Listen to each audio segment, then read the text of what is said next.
ಆದ್ರೆ ಇವರ ಯೋಗ್ಯತೆಗೆ ಇವತ್ತು ಏನು ಅಂಗನವಾಡಿ ಕಾರ್ಯಕರ್ತರಿಗೆ ಗೌರವಧನನ ಜಾಸ್ತಿ ಮಾಡೋದಕ್ಕೆ ಆಗ್ತಾ ಇಲ್ಲ.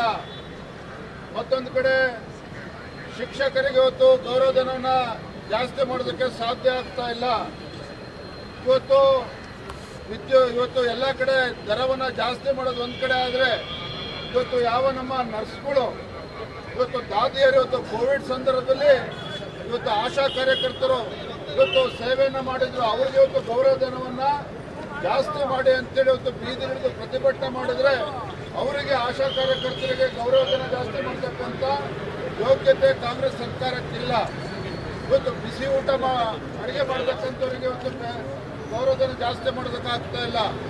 ಮತ್ತೊಂದು ಕಡೆ ಏನಿವತ್ತು ಗ್ಯಾರಂಟಿಗಳಿಗೆ ಅಧ್ಯಕ್ಷರು ಅಂತೇಳಿ ಮಾಡಿಕೊಂಡು ವಿಧಾನಸಭಾ ಕ್ಷೇತ್ರದಲ್ಲಿ ಜಿಲ್ಲೆಗೊಬ್ಬರು ರಾಜ್ಯಕ್ಕೊಬ್ಬರು, ರಾಜ್ಯಕ್ಕಿರೋರಿಗೆ ಕ್ಯಾಬಿನೆಟ್ ರ್ಯಾಂಕು, ಅವರಿಗೆ ಲಕ್ಷಾಂತರ ರೂಪಾಯಿ ಸಂಬಳ, ಜಿಲ್ಲೆಯಲ್ಲಿರ್ತಕ್ಕಂಥವ್ರಿಗೆ ತಾಲೂಕಿನಲ್ಲಿರ್ತಕ್ಕಂಥ 45,000 ರೂಪಾಯಿ ಅವರಿಗೆ ಸಂಬಳ, ಅವರಿಗೆ ಆಫೀಸು ಕಚೇರಿ ಎಲ್ಲಿವರೆಗೂ ಅಂತಂದ್ರೆ ಕೆಲವು ವಿಧಾನಸಭಾ ಕ್ಷೇತ್ರದಲ್ಲಿ MLAಗಳ ಮಕ್ಕಳನ್ನು ಕೂಡ ಇವತ್ತು ಗ್ಯಾರಂಟಿ ಸಮಿತಿ ಅಧ್ಯಕ್ಷ, ಮಾಜಿ ಶಾಸಕರ ಮಕ್ಕಳಿಗೂ ಕೂಡ ಇವತ್ತು ಗ್ಯಾರಂಟಿ ಸಮಿತಿ ಅಧ್ಯಕ್ಷ ಮಾಡಿದ್ದಾರೆ.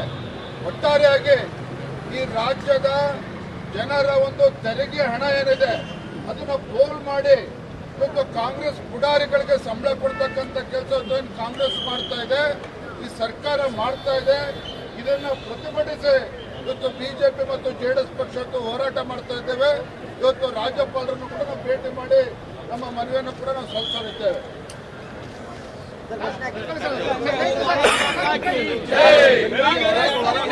ರಾಜ್ಯದ ತೆರಿಗೆಯನ್ನು ಕಾಂಗ್ರೆಸ್ ಕಾರ್ಯಕರ್ತರಿಗೆ ನೀಡುತ್ತಿರುವ ರಾಜ್ಯದ ಹಣವನ್ನು ಕಾಂಗ್ರೆಸ್ ಕಾರ್ಯಕರ್ತರಿಗೆ ಹಂಚ್ತಾ ಇರುವ ಸರ್ಕಾರಕ್ಕೆ, ರಾಜ್ಯದ ತೆರಿಗೆ ಹಣವನ್ನು ಕಾಂಗ್ರೆಸ್ ಕಾರ್ಯಕರ್ತರಿಗೆ ಹಂಚುತ್ತಿರುವ ಸರ್ಕಾರಕ್ಕೆ, ಕಾಂಗ್ರೆಸ್ ಸರ್ಕಾರಕ್ಕೆ ಹೇಳಿ ಧಿಕ್ಕಾರ, ಲೂಟಿಕೋರ ಕಾಂಗ್ರೆಸ್ ಸರ್ಕಾರಕ್ಕೆ ಹೇಳಿ ಧಿಕ್ಕಾರ, ಬೆಲೆ ಏರಿಸಿದ ಕಾಂಗ್ರೆಸ್ ಸರ್ಕಾರಕ್ಕೆ ಹೇಳಿ ಧಿಕ್ಕಾರ, ಸರ್ಕಾರಕ್ಕೆ ಹೇಳಿ ಧಿಕ್ಕಾರ, ರೈತರ ವಿರೋಧಿ ಕಾಂಗ್ರೆಸ್ ಸರ್ಕಾರಕ್ಕೆ ಹೇಳಿ ಧಿಕ್ಕಾರ, ತೆರಿಗೆ ಹಣವನ್ನು ಜಮಣೆ ಮಾಡುತ್ತಿರುವ ಕಾಂಗ್ರೆಸ್ ಸರ್ಕಾರಕ್ಕೆ ಮಾಡಿ ಅದಕ್ಕೆ ಅಧ್ಯಕ್ಷರು ಮಾಡಿದ್ದಾರೆ. ಕಳೆದ 1 ವರ್ಷದಿಂದ ತಾಲೂಕು ಮಟ್ಟದಲ್ಲಿ, ಜಿಲ್ಲಾ ಮಟ್ಟದಲ್ಲಿ, ರಾಜ್ಯ ಮಟ್ಟದಲ್ಲಿ ಕ್ಯಾಬಿನೆಟ್ ರ್ಯಾಂಕ್ ಅನ್ನ ಕೊಟ್ಟಿರ್ತಕ್ಕಂಥದ್ದು, ಜಿಲ್ಲಾ ಕೇಂದ್ರಗಳಲ್ಲಿ, ತಾಲೂಕು ಕೇಂದ್ರಗಳಲ್ಲಿ ಅವರಿಗೆ ಕಚೇರಿಯನ್ನ ಕೊಟ್ಟು, ಅವರಿಗೆ ಸಹಾಯಕರನ್ನ ಕೊಟ್ಟು, ರಾಜ್ಯದ ಜನರ ಏನು ರಾಜ್ಯದ ಜನರೇನು ತೆರಿಗೆಯನ್ನ ಕೊಡ್ತಾ ಇದ್ದಾರೆ, ತೆರಿಗೆ ಹಣವನ್ನ ದುರುಪಯೋಗ ಪಡಿಸ್ಕೊಂಡು ಈ ಸರ್ಕಾರ, ಸಿದ್ದರಾಮಯ್ಯ ಸರ್ಕಾರ ಅವ್ರಿಗೆ ಸಂಬಳವನ್ನು ಕೊಡ್ತಿರ್ತಕ್ಕಂಥದ್ದು ನಾಚಿಕೆಗೇಡಿನ ಸಂಗತಿ. ಇದನ್ನ ನಿನ್ನೆ ದಿನ ಸದನದಲ್ಲಿ ಭಾರತೀಯ ಜನತಾ ಪಾರ್ಟಿ JDS ಎರಡೂ ಪಕ್ಷಗಳು ಇದನ್ನ ಪ್ರಶ್ನೆ ಮಾಡಿದ ಸರ್ಕಾರವನ್ನ, ನಿಮಗೂ ಗೊತ್ತಿದೆ ಬಂಡ ಸರ್ಕಾರ ಇವತ್ತು. ಹಾಗಾಗಿ ಇದ್ರ ವಿರುದ್ಧ ನಾವು ಪ್ರತಿಭಟನೆ ಮಾಡ್ತಾ ಇದ್ದೇವೆ. ಇವತ್ತು ರಾಜ್ಯಪಾಲರನ್ನು ಕೂಡ ಭೇಟಿ ಮಾಡ್ತಾ ಇದ್ದೇವೆ. ಎಲ್ಲಿ ಶಾಸಕರು ಸೋತಿದ್ದಾರೋ ಆ ಶಾಸಕರ ಮಕ್ಕಳನ್ನ ಇವತ್ತು ಗ್ಯಾರಂಟಿ ಸಮಿತಿ ಅಧ್ಯಕ್ಷನಾಗಿ ಮಾಡಿದ್ದಾರೆ.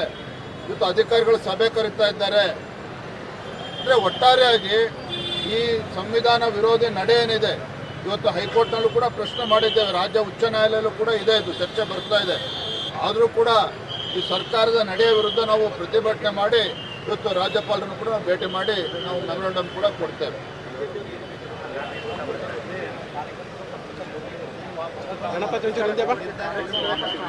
ನಾಚಿಕೆ ಆಗಬೇಕಾಗಿತ್ತು. ಯಾವ ಪುಣ್ಯಾತ್ಮ ಮಾಡಿದನೋ ಆ ಪುಣ್ಯಾತ್ಮ ನಾಚಿಕೆ ಆಗಬೇಕಾಗಿತ್ತು. ನಿಮಗೆ ತಾಕತ್ತಿದ್ರೆ, ನಿಮಗೆ ಗೌರವ ಇದ್ರೆ ಇವತ್ತು ರಾಜ್ಯದಲ್ಲಿ ನೋಡಿ ಅಂಗನವಾಡಿ ಕಾರ್ಯಕರ್ತರು ಇವತ್ತು ಧರಣಿ ಮಾಡಿ ಹೋಗಿದ್ದಾರೆ 4-5 ದಿನಗಳ ಕಾಲ.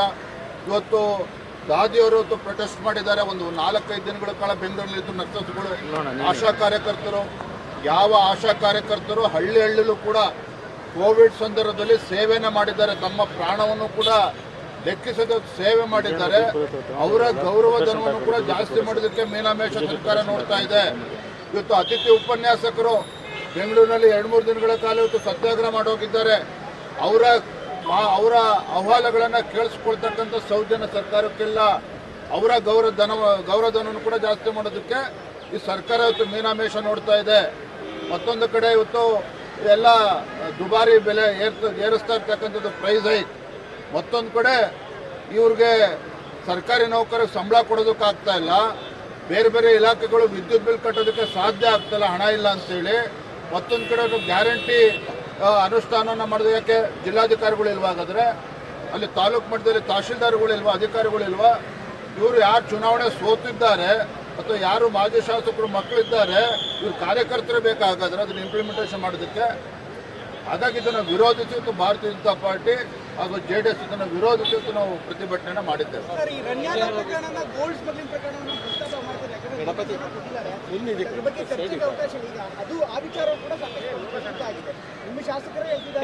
ನೋಡಿ, ಅನೇಕ ಜ್ವಲಂತ ಸಮಸ್ಯೆಗಳಿದೆ. ಇವತ್ತು 9 ವಿಶ್ವವಿದ್ಯಾನಿಲಯಗಳನ್ನು ಮುಚ್ಚಾಕ್ತಕ್ಕಂಥ ದರಿದ್ರ ಪರಿಸ್ಥಿತಿ ಇವತ್ತು ರಾಜ್ಯ ಸರ್ಕಾರ ಏನು ಬಂದಿದೆ. 9 ವಿಶ್ವವಿದ್ಯಾಲಯಗಳಲ್ಲಿ ಬಡವರು ಇವತ್ತು ಶಿಕ್ಷಣವನ್ನು ಪಡೆದು ಉನ್ನತ ಶಿಕ್ಷಣವನ್ನು ಪಡಿತಕ್ಕಂಥ ಕೆಲಸಕ್ಕೂ ಕೂಡ ಕತ್ತರಿ ಆಗ್ತಕ್ಕಂಥ ಕೆಲಸ. ಯಾವ ಕಾರಣಕ್ಕೆ? ಈ ಸರ್ಕಾರದ ಯೋಗ್ಯತೆಗೆ ಆ ಯೂನಿವರ್ಸಿಟಿಗಳಿಗೆ ವಿಶ್ವವಿದ್ಯಾನಿಲಯಗಳಿಗೆ 300-400 ಕೋಟಿ ಕೊಡೋದಕ್ಕೆ ಆಗೋದಿಲ್ಲ ಅನ್ನುವ ಕಾರಣಕ್ಕೆ ಇವತ್ತು ಆ ವಿಶ್ವವಿದ್ಯಾನಿಲಯ ಮುಚ್ಚತಕ್ಕಂಥ ಕೆಲಸ ಮಾಡಕ್ಕೆ ಹೊರಟಿದ್ದಾರೆ. ಇದ್ರ ಬಗ್ಗೆನೂ ಕೂಡ ಚರ್ಚೆ ಆಗಬೇಕಾಗ್ತದೆ. ಗೋಲ್ಡ್ ಸ್ಮಗ್ಲಿಂಗ್ ಕೂಡ, ಯಾಕೆ ಹಿಂದೆಂದೂ ಕೂಡ ಈ ರೀತಿ ಕೇಳಿರಲಿಲ್ಲ. ಒಬ್ಬ ಹಿರಿಯ IAS ಅಧಿಕಾರಿಯ ಮಗಳು, ಇವತ್ತು ಕೆಲವು IPS ಅಧಿಕಾರಿಯ ಮಗಳು ಇವತ್ತು 30-40 ಬಾರಿ ದುಬೈ ಹೊರದೇಶಕ್ಕೆ ಹೋಗಿ ಬರ್ತಾರೆ. ಬೆಂಗಳೂರಿಗೆ ಬಂದಾಗ ರಾಜಾತಿಥ್ಯ ಅವರಿಗೆ ಯಾರೂ ಕೂಡ ಅವ್ರನ್ನ ಚೆಕ್ ಮಾಡೋದಕ್ಕೆ ಆಗೋದಿಲ್ಲ. ಒಂದು ಬಾರಿ ಹಿಡಿದಾಗಲೇ 14 ಕೋಟಿ ಬೆಲೆ ಬಾಳ್ತಕ್ಕಂಥ ಚಿನ್ನ ಸಿಕ್ಕಿದೆ ಅಂತ ಹೇಳಿದ್ರೆ 30-40 ಬಾರಿ ಹೋಗಿರ್ತಕ್ಕಂಥ ಈಕೆ ಎಷ್ಟು ಚಿನ್ನ ಇವತ್ತು ಬಂದಿರ್ಬೋದು ನಮ್ಮ ದೇಶಕ್ಕೆ, ಇದು ಎಷ್ಟು ಹವಾಲಾ ಟ್ರಾನ್ಸಾಕ್ಷನ್ ಆಗಿರ್ಬೋದು, ಇದರಿಂದ ಯಾವ್ಯಾವ ಘಟಾನುಘಟಿಗಳ ಕೈವಾಡ ಇದೆ, ಕೆಲವರು ಸಚಿವರ ಕೈವಾಡ ಇದೆ ಅಂತೇಳಿ ಕೇಳಿ ಬರ್ತಾ ಇದೆ. ಹಾಗಾಗಿ ಸಮಗ್ರ ತನಿಖೆ ಆಗಬೇಕು ಅಂತೇಳಿ CBI ತನಿಖೆ ನಡೆಸ್ತಾ ಇದೆ. ಆದರೆ ಸದನದಲ್ಲಿ ಚರ್ಚೆನೂ ಕೂಡ ಆಗಬೇಕಿದೆ. ನೀವು ಒಗ್ಗಟ್ಟಾಗಿ ಹೋರಾಟ ಮಾಡ್ತಿದ್ದೀರಿ. ಬಿಜೆಪಿ ಮಂತ್ರಿಗಳ ಕೈವಾಡನೇ ಇರ್ಬೋದು, ಇದರಲ್ಲಿ ಬಿಜೆಪಿ ಬಾಯಿಗೆ ಬಂದಂಗೆ ಮಾತಾಡ್ತಿದೆ ಅನ್ನುವಂಥ ಆರೋಪನ ನಿಮ್ಮ ಮೇಲೆ ಮಾಡ್ತಿದ್ದಾರೆ. SP ಸೋಮಶೇಖರ್ ಅವರು ಯಾಕೆ ಹೇಳಿಕೆಗಳನ್ನ ಕೊಡ್ತಾ ಇದ್ದಾರೆ, ಸರ್ಕಾರದ ಪರವಾಗಿ ನಿಂತಿದ್ದಾರೆ, ನಿಮಗೆ ಗೊತ್ತಿದೆ. ಇದಕ್ಕೆ ನಾವು ಭಾರತೀಯ ಜನತಾ ಪಾರ್ಟಿ ನಾವು ರಾಜ್ಯ ಮಟ್ಟದಲ್ಲಿ ತೀರ್ಮಾನ ತೆಗೆದುಕೊಂಡು ಕೇಂದ್ರದ ವರಿಷ್ಠರಿಗೆ ಕಳಿಸ್ಕೊಟ್ಟಿದ್ದೇವೆ. ಎಲ್ಲದಕ್ಕೂ ಕೂಡ ನಾವು ಕೂಡ ಉತ್ತರ ಕಾಯ್ತಾ ಇದ್ದೇವೆ. ಒಂದು ಕಡೆ ಆಯಿತು. ಆದರೆ ಇವತ್ತು ಪ್ರಶ್ನೆ ಇರ್ತಕ್ಕಂಥದ್ದು, ಇವತ್ತು ಒಂದು ಕಡೆ ಪ್ರೈಸ್ ಹೈಕು, ಮತ್ತೊಂದು ಕಡೆ ಇವತ್ತು ರಾಜ್ಯದ ಮೂಲೆಗಳಲ್ಲಿ ಬಂದು ಇವತ್ತು ಅಂಗನವಾಡಿ ಕಾರ್ಯಕರ್ತರು, ಇವತ್ತು ಆಶಾ ಕಾರ್ಯಕರ್ತರು, ಅತಿಥಿ ಉಪನ್ಯಾಸಕರು ಅವರ ಬೇಡಿಕೆಗಳನ್ನು ಈಡೇರಿಸೋ ಯೋಗ್ಯತೆ ಸರ್ಕಾರಕ್ಕಿಲ್ಲ. ಮತ್ತೊಂದು ಕಡೆ ಗೋಲ್ಡ್ ಸ್ಮಗ್ಲಿಂಗ್ ಇಶ್ಯೂ, ಮತ್ತೊಂದು ಕಡೆ ಇವತ್ತು ವಿಶ್ವವಿದ್ಯಾನಿಲಯಗಳು ಮುಚ್ಚುತ್ತಾ ಇರ್ತಕ್ಕಂಥದ್ದು, ಎಲ್ಲದ್ರ ಬಗ್ಗೆ ನಾವು ಸದನದಲ್ಲಿ ಚರ್ಚೆ ಮಾಡ್ತೀವಿ. ಹಿಂದೆ ಬರೋಕ್ಕೆ ಅಲ್ಲಿ ಯಾರು ಮಲಗಿದ್ರು ಅನ್ನೋದಕ್ಕೆ ಬೇಡ ಬಿಡಿ, ಅವೆಲ್ಲ ಚರ್ಚೆ ಸಾಕಷ್ಟು ಮತ್ತು ಭಾಳ ವಿಸ್ತಾರ ಮಾತಾಡ್ಬೇಕಂತ ನಮ್ಮ ಬಾಯಲ್ಲಿ ಬೇಡ. ಚರ್ಚೆ ತನಿಖೆ ಆಗ್ತದೆ.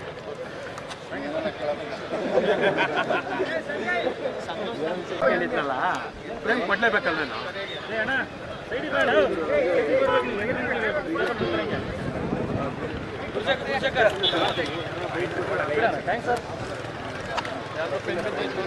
ಇಲ್ಲಿ ಕೆಲಸ ಮಾಡಬೇಕಾಗಿರೋದು ಸರ್ಕಾರದ ಕರ್ತವ್ಯ, ಇದು ಪಕ್ಷದ ಕಾರ್ಯಕ್ರಮಗಳಲ್ಲ.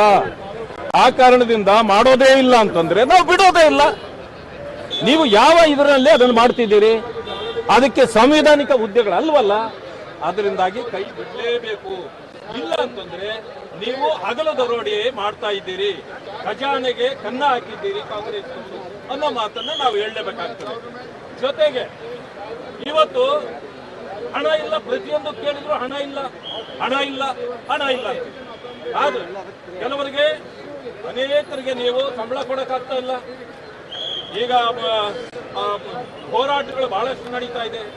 ಅಂಗನವಾಡಿ ಕಾರ್ಯಕರ್ತರು ಅವರಿಗೆ ಸಂಬಳಗಳೇ ಕೊಡ್ತಾ ಇಲ್ಲ.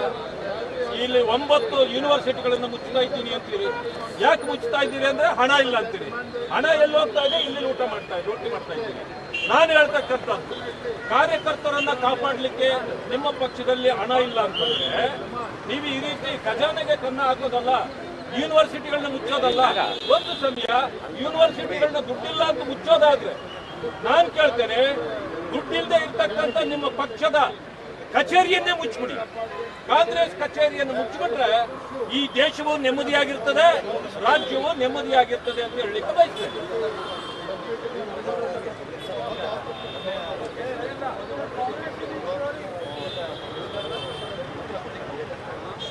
ನೋಡಿ, ಈ ಸರ್ಕಾರ ದಿನಕ್ಕೊಂದು ತಪ್ಪು, ದಿನಕ್ಕೊಂದು ಹಗರಣ ಮಾಡಿ ಸಿಕ್ಕಾಕೊಳ್ತಾ ಇದೆ.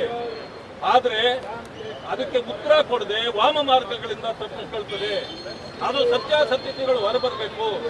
ಈಗ ಹಲವು ಕಡೆ ಮಂತ್ರಿಗಳು ಇದರ ಪಾಲಿದ್ದಾರೆ ಅಂತ ಹೇಳಿ, ಮಂತ್ರಿಗಳು ಯಾರು ಅಂತ ಹೇಳಿ, ಯಾಕೆ ಹೇಳಕ್ ಆಗ್ತಾ ಇಲ್ಲ ನಿಮ್ಗೆ? ಆದ್ರೆ ನೀವೇ ಇದ್ದೀರಾ, ಉತ್ತರ ಕೊಡಬೇಕಾಗಿರೋರು ಕೊಡ್ಲಿಲ್ಲ ಅಂದ್ರೆ ಅವ್ರದ್ದು ಕೂಡ ಪಾಲಿದೆ ಅಂತಕ್ಕಂಥದ್ದನ್ನು ಹೇಳ್ಬೇಕಾಗ್ತದೆ. ಅದನ್ನು ಕೂಡ ಹೋರಾಟ ಮಾಡೇ ಮಾಡ್ತೀರಾ. ಈಗ ಮಧ್ಯಾಹ್ನ 12 ಗಂಟೆಗೆ ರಾಜಭವನ್ಗೆ ಹೋಗಿ ರಾಜ್ಯಪಾಲರ ಗಮನ ಸೆಳೆಯತಕ್ಕಂಥ ಕೆಲಸವನ್ನ ಮಾಡ್ತೇವೆ.